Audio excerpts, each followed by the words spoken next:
Well, it's warm and windy as we go through the evening hours around some parts of southern West Virginia, and mild in other areas. Not quite as warm in the Greenbrier Valley, so there's a big difference in temperatures between areas off to our southwest here in Oak Hill and areas off to our southeast down towards the Virginia line. Mild and windy today, though. Overall, as we go through the overnight, we'll see gusts up to 35 miles per hour, and eventually that warm air will begin to overspread the entire region, save for perhaps some of those highest elevation locations in the Greenbrier Valley.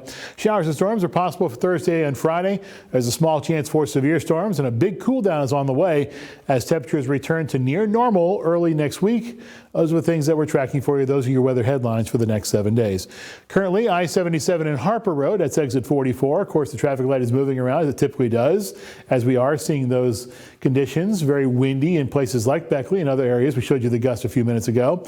These are the sustained winds here, south-southeast at 13 miles per hour. The barometer at 30.05 inches as it continues to drop a little bit as we see that low pressure center approach from the southwest. Sunset time this evening 7:49, so not a bad evening to get out there and enjoy those outdoor plans. Temperature now 62. It was 60 at 5 o'clock. And you see the warm air not too far away from us in Beckley. This is why Pineville was sitting near 80 a few last hour. So was Charleston. 83 in Louisville, 84 in Nashville, 79 in Knoxville. As you head further off to the south again, it gets a little bit cooler as you head into western portions of Virginia and North Carolina, but it's still 74 in Charlotte and 76 in Raleigh. Doppler radar shows numerous severe storm reports as you head off to the north and northwest of us and over to the west as well in the Ohio Valley. Take off those reports and take off the severe thunderstorm watch boxes that were indicated in the yellow on your screen, and you see numerous tornado and severe thunderstorm warnings in portions of Illinois, Indiana, and back into the mid-Mississippi Valley. This is the Storm Prediction Center's Day 2 outlook now. You notice that there's a slight risk area for the areas highlighted in the yellow color on your screen. Zooming in now, this is still the Day 2 outlook actually.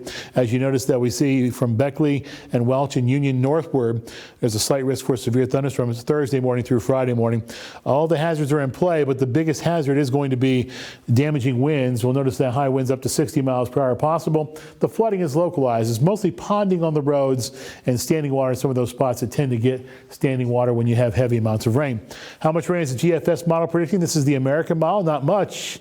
The bulk of the rain is again off to our northwest in the Ohio Valley. ARH Aches and Pains forecast calls for some aches and pains to possibly come into the region as we go through our Sunday, Monday, as pressures begin to drop. Then they really rise up as we go through our extended forecast period late on. 7-day forecast, high temperatures in the upper 70s to lower 80s at first. 76 on Thursday, 80 and 82 on Friday and Saturday. Then temperatures drop back to, or even below the normals, 45. The best we'll be able to do next Tuesday. Good gracious, that's much colder than it will be for the next few days. There will be a chance for showers all the way into middle portions of next week. That's your weather. More news and sports comes up in just a couple of minutes.